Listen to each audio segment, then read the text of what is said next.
President Buhari and met the Egyptian president. All he, after had expressed the Nigerians' request of what we wanted from Egypt, he didn't even, he gave the assurance that he was okay with and he would support Nigeria, but his attention turned to that dam, that dam was, in fact, at some point, I got the impression that Egypt was actually contemplating, bombing the dam when it was in its when they started the initial construction. And good thing that they did not do that.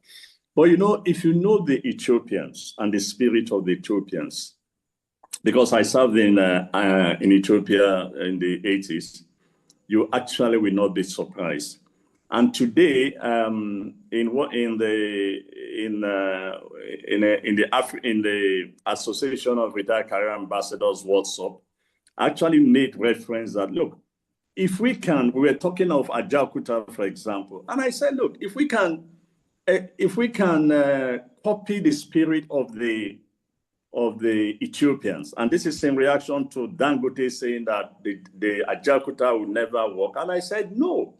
It depends on if we have a visionary leadership that can mobilize the people, that understand that we need to have a steel industry, for our industrialization. 2 days ago, there was a huge conference held here in Abuja on expanding, the railway infrastructure in Nigeria. Look, if we have to build a railway line throughout this whole of this country, do you know how much it will cost to import those steels for the rail lines alone? So I think what we should be thinking of, how do the rest of Africa emulate the Ethiopian spirit to understand that Africa can actually survive without depending too much on external aid or external investment. And we did something similar, look, a couple of years ago when we were during the apartheid, during the liberation of Southern Africa, we launched the Namibian Freedom Fund, or I can't remember the appropriate name, and an appeal was made to Nigerians to support that. Some school kids in this country gave up their school, their feeding money for that day to put into that fund. So if we can emulate that spirit, it just shows you that there's hope for the continent. And we should commend the Ethiopians for what they have done, particularly the late Prime Minister, who decided against all odds to take the initiative to build that dam. And I'm so happy that even after his death, successive prime ministers continued, because they realized that for the survival of the Ethiopian nation, that dam was very critical. And today they have done it. I think it's an example of what the rest of us can do when we think of major projects and we have no fund. If we look inwards, we can really find the fund, to do whatever we want to do or build whatever we want to build. And that's my personal belief. For example, I referred to the Ajaokuta incident and said that, yes, I know it will be probably very costly, as we were told 2 days ago about the cost of building rail lines and the rest of it. But my argument at the meeting was that with some cooperation, with the involvement of states and the federal government and some donors, we can actually expand the railway infrastructure in this country. And that was my contribution. And I'm just saying that we need to study what the Ethiopians have done and emulate that Ethiopian, what I call the Ethiopian spirit and determination. And look, it's so painful when you think about some of the things we've done in this country. Ajaokuta is an example. How on earth can this country abandon a project that was almost 90% or 90-something percent completed? And it did not occur to those who were in authority at that time to mobilize just a small percentage left to complete Ajaokuta. If you have to start all over again, it's going to be enormous in terms of cost. But guess what? It can be done if we are determined to do it. Sir, there is one question I want to put to you with respect to Ajaokuta. Now, I'm sure that you would probably be closer to this and maybe correct me if my interpretation of this is wrong. But I did hear at one point that former President Obasanjo had looked at the refineries we had in the country, and particularly the Port Harcourt one. And the assessment that came back at the time was that the refinery was too old. Even if you tried to bring it up, we would forever be spending a lot of money trying to maintain old technology. And that when Dangote refinery was going to come up, actually starting on a fresh bed made a whole lot of sense. Obviously, there wasn't any other refinery, but it made sense for him to start afresh and have all modern tech that was there. For something like Ajaokuta, if you go back to that, wouldn't that tech be so dated now that maybe it's just better to start off with something else? Look, we could do two things. First, I don't know, we could invite the Russians back to take a look at the factory and see what could be done, and then let them make a recommendation, because you're right, the technology that was used then has changed completely. So you might just find that we have to start we have to start afresh. So we could, I think the Russians were invited some time ago. I have no idea of what was the outcome, you know. So if we invite the Russians, because they built it, they brought their technology at that time, to take a look at it and see what we can do. We have two options. If they can, within what we have on the ground today, if they can introduce the new technology to make the plant work, fair. If they cannot do it and they recommend that we start afresh, again, we need to, because if we really want to industrialize, and, you know, we probably would have to build our own steel industry. But going back to your question about the refinery, I'll tell this story. I'm not revealing any government secrets. When, you know, as a permanent secretary, cabinet secretariat, before I returned back to the Ministry of Foreign Affairs, a lot of issues were brought to the Federal Executive Council by NNPC. I'll say this to you, you know, my dealing with NNPC and the way NNPC was coming to deal with the Federal Executive Council convinced me as a person that I cannot trust or believe anything anybody from NNPC says. Because at that point, I have formed my own opinion that they were really terrible in NNPC, even as far back as during the Obasanjo years. Look, the then managing director brought papers to the cabinet for the refineries to be sold or to be privatized, not to be, to be, what's that word they use now? To be, is it refurbished? Or to be, yes, refurbished or to be rehabilitated, or whatever word they use. And what was sent to my office as a memo to the cabinet was completely different from what the MD came to tell the cabinet. And I ran into some challenges because the president started asking me, where did you get this memo that you sent to us? And I said, an NPC sent it to me. You understand? And at the end of the day, cabinet members were very upset and asked the then MD to go and harmonize the document, what he was reading and the one they sent earlier to the cabinet office. By the time we finished, they did all this, they would come one week, they would disappear for another 2 weeks, come another time, and then created the same problem. Eventually, NNPC was compelled to do the right thing. And the cabinet had a long conversation on the state of refineries in the existing refineries at that time. And at the end of the conversation, while they were waiting for the president to take a decision, to conclude, one of the ministers, I can't actually remember the minutes again, now said, Mr. President, can I ask a question?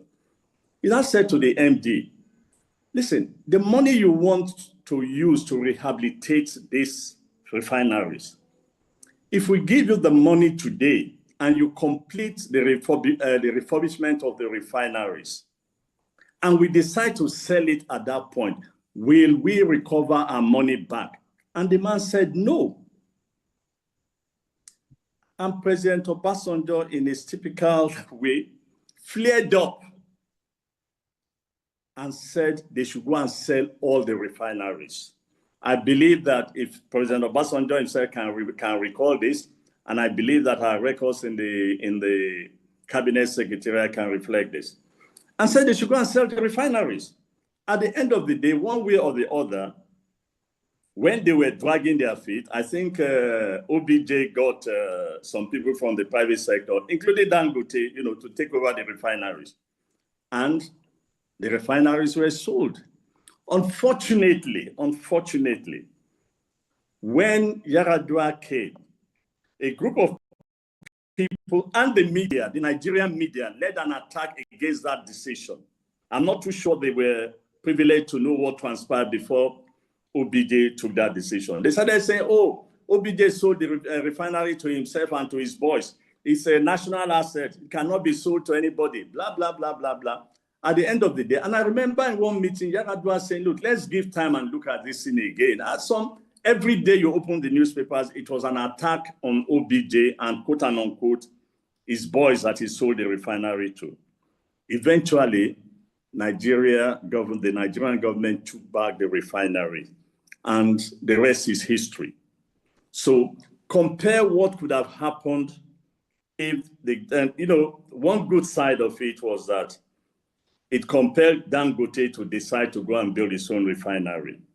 But if himself and the group that bought that refinery initially had taken over the refinery, perhaps we'll probably be doing as well, very well. Maybe we have not gone through all the problems we have gone through over building of refineries. Maybe we have not squandered the amount of money that we have lost in the last OBJ left office, I think in 2007. Go and check the records, how much we have spent refurbishing refineries since 2007 to date. So when a politician in this country say Nigeria is a criminal scene and it's abused, people should understand that there are reasons why he said that this country is a criminal scene. In another country, a number of people will not go scot-free over the issue of the refinery. But in Nigeria, look, anything goes. So they are free, they're enjoying their money and doing whatever they like today. So I thought I'd give this background for you to understand that, yes, to some extent, but the real story is that OBJ, in my view, took a decision, that he thought would be beneficial to the country. But the media and vested interests campaigned against this, and Yaradua cancelled that decision. Thank you for that insight. So I'm sure that a lot more people should hear some of these stories to help. But I can see Professor Akinyemi has his hands raised, and Ambassador Igali as well. So let's go with Professor Akinyemi first. Sir, can you please unmute yourself? Professor Akinyemi. Yes. Good evening, sir.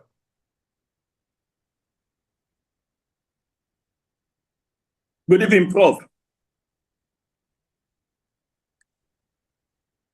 I think we lost him. Yeah, I think he's let me try Ambassador Igali and then I'll come back. Okay. Yes. Okay. Can you hear me? We can, sir. Go ahead, sir. Thank you. I have a disagreement to agree. The disagreement is at the level of the position of our versatile Ambassador Keshi, who in an answer to your question believed that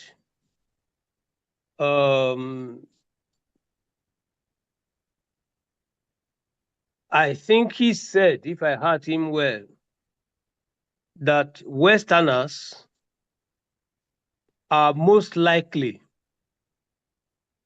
not to be against, all these African-funded efforts. When he was explaining, well, the network was not good. I couldn't hear consistently what he said.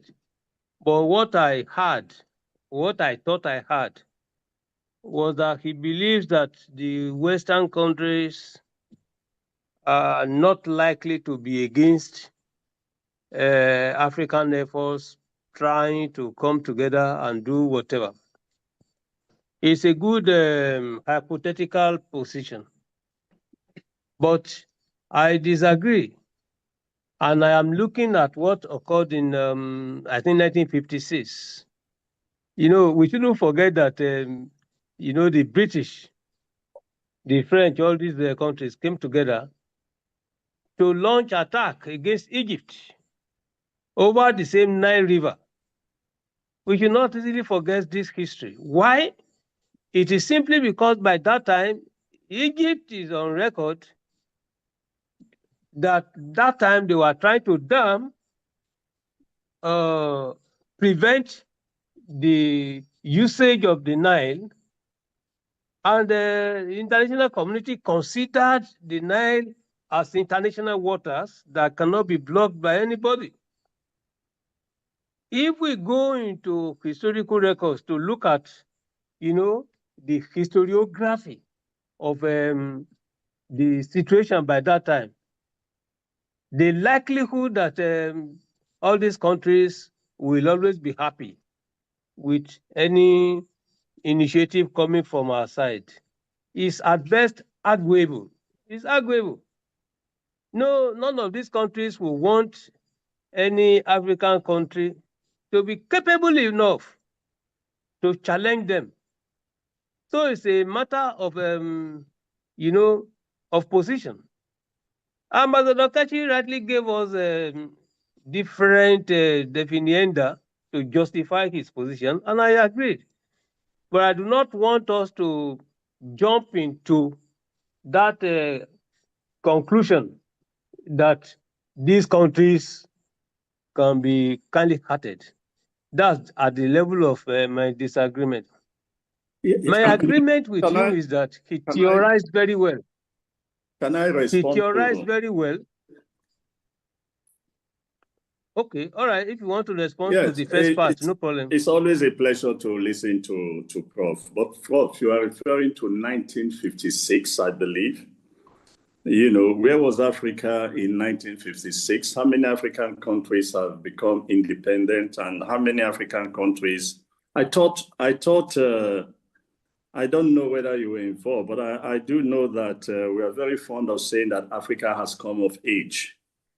And if today we do not think that we can build things from our own internal resources, and that the West will come in with our own money, we are building something in our own country, and then the West will now come to tell us, no, you cannot do that. No, I've never subscribed to this whole conspiracy theory that the West or the Western world do not want Africa to grow. No. The problem with Africa over the years is that Africa has had bad leadership. Look at the countries that have made it over the years, particularly in the Asian tigers, before then, Japan, that's even survived the World War and things like that. And yes, they were given some assistance. But you are comparing 1956 to today. In 1956, Africa, only very few people had an idea whether Africa is a rich continent or because they were trading in, agricultural produce and so on. If the Ethiopians can do it, Prof, I guess the rest of African countries can do it. It depends on the determination. It depends on the leadership that has a vision. Most importantly, what Melese did and what the successive prime ministers after him was to mobilize the people to support these projects and bring up their own resources to enable them to complete that project. And I make the point that we can do it, any African country can do it, and the West, I repeat, the West will not object to it. Nobody is going to send, what's that super plane that the Americans use against Iran. Nobody is going to send that plane to destroy an industrial plant like a steel company. Why did they not go and destroy the Ethiopian Great Renaissance Dam? There were opposition to it. I think even the Americans also, they were opposed to it. But that it survived, that they built it eventually. It's a credit to the Ethiopians and a good example that if we have visionary leadership who want to use internal resources to develop our respective countries in Africa, that is possible, it can be done. So for me, I don't buy these international conspiracies that, no, look, Nigeria will be 60-something in terms of independence. Prof, if you have a 60-something years old child that has refused to grow up and you are blaming somebody else for his inability to become a man, do you think anybody would even take you yourself seriously? Of course, no. It won't happen. So let's get off this conspiracy theory. I can get your point. The problem is far from being conspiratorial. I can give you many examples. Even though the two of us, we belong to the same school of thought when looking at different things. But look at it. You said, and I want to quote you, the West will not be against, will not. That is too affirmative, and that is what I'm quarreling with to begin with. That no, Prof, nothing can substantiate. No, Prof, I'm coming. I will maintain that we are today in 2025. We are not in 1956. Coming to that point. Yes, let me tell you.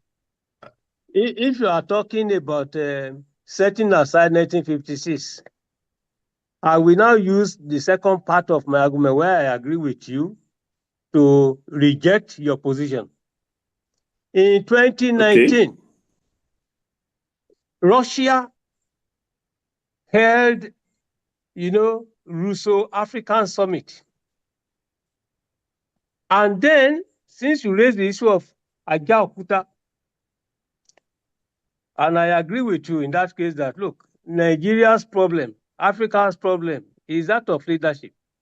You rightly pointed out that if we do have leaders that are committed, visionary, and are prepared to do things the Ethiopian way, we will move forward. I subscribe to that. I agree with you. But where my point of departure in this particular case, to justify that your own position, is that Vladimir Putin, did an agreement, reached an entente cordiale with Nigeria's president then, Muhammadu Buhari. He promised to complete the Ajaokuta steel industry. He promised. They reached agreement. But what happened thereafter was that Geoffrey Onyema, Nigeria's foreign minister by that time, now voted at the hunger against Putin. By that time, when I took the position and I wrote in my column to say Nigeria should have simply abstained from voting. Because both Ukraine and Russia had good ties with Nigeria. But the relevant point there is that Donald Trump made it clear And that is what I want to use against your position of saying 1956 is too far a date. And I want to tell you that, look, even if we had no country, African country that had become independent, you see, the issue was simply that Donald Trump made it clear. Joe Biden himself, before Donald Trump's second term, they said all African countries who vote against US interests will be sanctioned. They made it clear. The record is there. In this case, sovereignty doesn't mean anything. So if the US is telling us now that for as long as you want to do what is not consistent with their foreign policy interests, they will sanction, then where's your argument? You see, let me make this particular point why I agree with you. So that we can go forward. So that we can go forward, Prof. You know, you have just defeated, if we were in court, I would have just said you've just defeated your argument. Because, all right, but the moderator always comes in, sir. Yeah, so and the moderator always we'll find time for that. Line. So let me come in here, sir, because there is one key question I want to ask. No, let's debate these things. We will have time, I have many sir. examples. Please, sir. We wouldn't have time to finish it. But there is one key question I want to hear Ambassador Keshi's view on. And is this issue of the missiles that landed, that went via Poland, the Russian drones that went via Poland, and the impact of that on NATO, particularly given this new deal that President Trump has given the nod to, where we're using funds from European partners to buy the American weapons that Ukraine always wanted. So I would like to hear your views on that, to help us to unpack that. I know we don't have much time left, but I'd like to hear your views on that before we close. I think I might be wrong, but I think that the Europeans assessed that the Russians were not deliberately targeting Poland or a NATO member. That in their characteristic, the Russian characteristic way of just sending missiles all over the place, some of the missiles, went past the targets. I think they were trying to strike one of those. They've been trying to strike all over Ukraine, and some possibly went off and landed in Poland. I want to believe that the Europeans assessed that it was not a deliberate attack, but that these were just stray missiles that did not hit Ukraine but landed in Poland. If they had continued, if the Russians had continued, had done it the second day or the third day again, then it would have been taken as an unfriendly action, and that could have probably changed the course of the Ukrainian and the Russian war. But I really want to suspect. And in any case, the American arms are just all beginning to land in Poland now. One could also make the argument that it could also be an attempt to prevent all the arms from landing there. But no, it did not even get to where NATO has its ammunitions and its other military items. So I think that the Europeans did an assessment and just decided to protect themselves and warn the Russians that, look, this will not be acceptable next time. How about the debate around President Trump now allowing arms to be bought by American arms to be provided to Ukraine? Is that likely to inflame this situation even further? No, look, the situation is already inflamed. What has happened, I think, is that, look, if you listen to Trump today in the UK, he did say that he was disappointed, or that Putin disappointed him. I was actually surprised to hear him say that. That's not the kind of words you hear from Donald Trump, who believes that he's a deal maker, who has all the confidence that he alone can solve all the problems of the world and American problems, you know. But today he confessed that he feels very disappointed, you know, by the Russian attitude. I think the reality is beginning to dawn on him, and I think he will not admit that it was a mistake. In fact, he did not admit that it was a mistake inviting Putin to the United States. But everybody I recall eventually pointed out that it was a mistake, because, as I used to say, or as I argued, there's a tradition in diplomatic circles when you are dealing with issues like this. Number one, you prepare very well. Number two, you do not get the presidents involved until the officials and the peace negotiators have come very close. They have resolved all the critical issues of disagreement between the warring parties.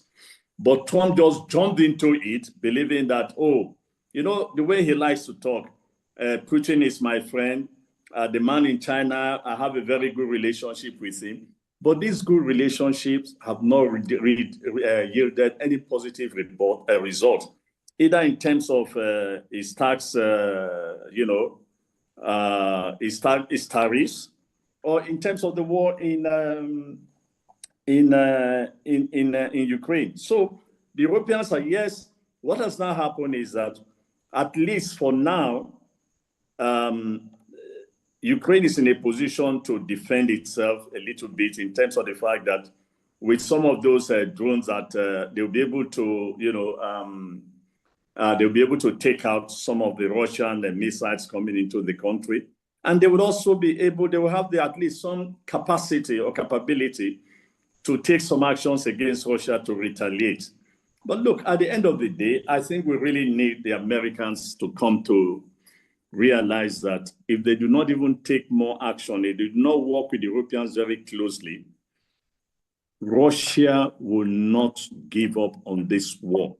When the Russians were going to Alaska, they made it clear to the Americans that they were coming to tell their story, and that there are old grievances that needed to be resolved. And that's exactly what they did. That's the position they've held from day one. And that's what the Americans were not listening to. The Americans were just interested in saying that, no, put Ukraine on, under the bus, and let's just make peace and possibly go and get the Nobel Peace Award. But it has all failed, and the reality is dawning on the Americans today that they may have to take a second look. That's if Trump has the courage to understand that he needs to do more if he really wants to resolve the crisis in Ukraine, between Russia and Ukraine. But what they've done in the past certainly wasn't going to yield any result, and I think they've come to that reality. Yes, sir. Thank you very much for that. Let me take a few comments from the chat, and then we close on that. Bosse Ironsi says, thank you, Ambassador Keshi, for these great perspectives to what is happening in the Middle East with Israel. My great concern is the impact this conflict is going to have on African countries, especially with dependence on the West for support. That is from Bosse Ironsi. Do you want to comment on that, sir? Well, I think that ties also the point that Professor Akinyemi was also trying to make. But look, we are very fond of saying Africa has come of age. So if you are still afraid of how this thing will impact on you, it means that you have not come of age. I always like to remind people that after the death of Chairman Mao and the crisis that China went through, China closed its territories, and for 20 years, they were developing internally. And they did a couple of things. They sent people out to see what the West was doing. The students they sent came back, they stole technology, and today China is a different story. Africa has a lot of examples if it's prepared. If they can shun corruption, if they can shun selfishness, if they can be fair to themselves and mobilize its citizens. It's a question of mobilizing your citizens to achieve something. When President Kennedy assured Americans that, look, they must go to the moon in 10 years' time, the Americans sat down and made it in 10 years.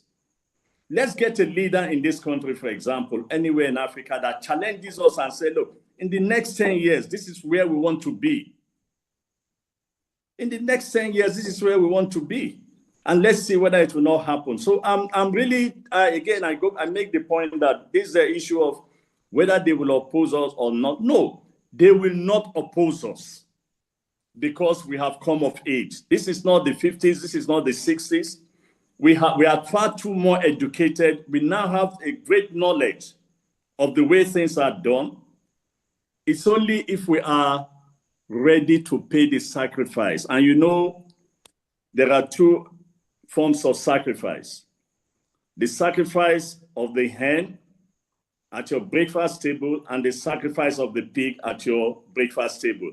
Africa has a choice to take anyone it wants to. I like that analogy, Sam. Last one I'll pick. Ola Inkaraji says that Ethiopia is a nation and has very long history and civilization. There is also a national moral code. Nigeria is still a mere geographic expression. There is hardly any primary loyalty to Nigeria from its citizens, to which Manuel Chugoju says Nigeria is now a historical reality. That geographical expression description is now archaic. We are now developing a vision of being the greatest Black nation in the world. The Naija No Dey Carry Last creed captures that evolving spirit and aspiration of our people. Ethiopia does have a long imperial history, that's correct. But we are in the new era with the emergence of Nigeria also as a sub-regional power. We don't see Ethiopia as a rival, but a brother nation to collaborate with. That we have internal squabbles does not negate the emerging vision and momentum of a new Nigeria. Every country in the world also has their internal contradictions.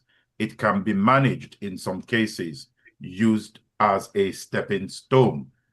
On that note, I will bring the broadcast this evening to an end. The moderator, sir. The moderator, sir. Yes, sir. You see, I do not want us to conclude on a very good point raised by Ambassador Kechi. You see, sir. Scholars, I'm very happy that Joe Kechi is not simply a diplomat, he's a diplomatist. And I want him to go home with this question so that next week we can continue.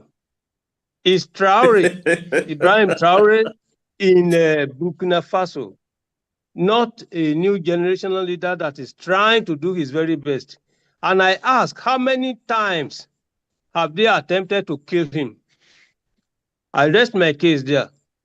So say right, simply that, look here, the problem is well known. He has given us very good reasons.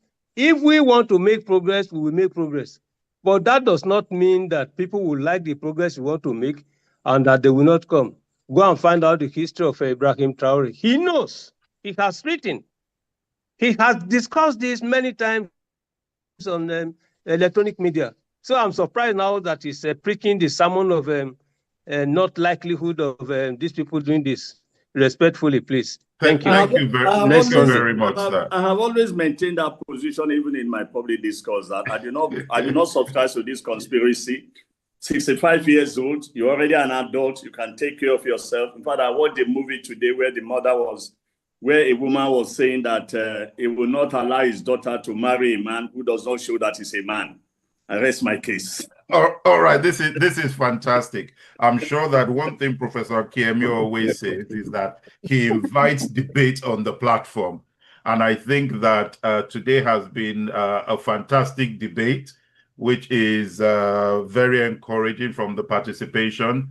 And like I said last week, I am enjoying this Professor Akinyemi's foresight of having different people come in.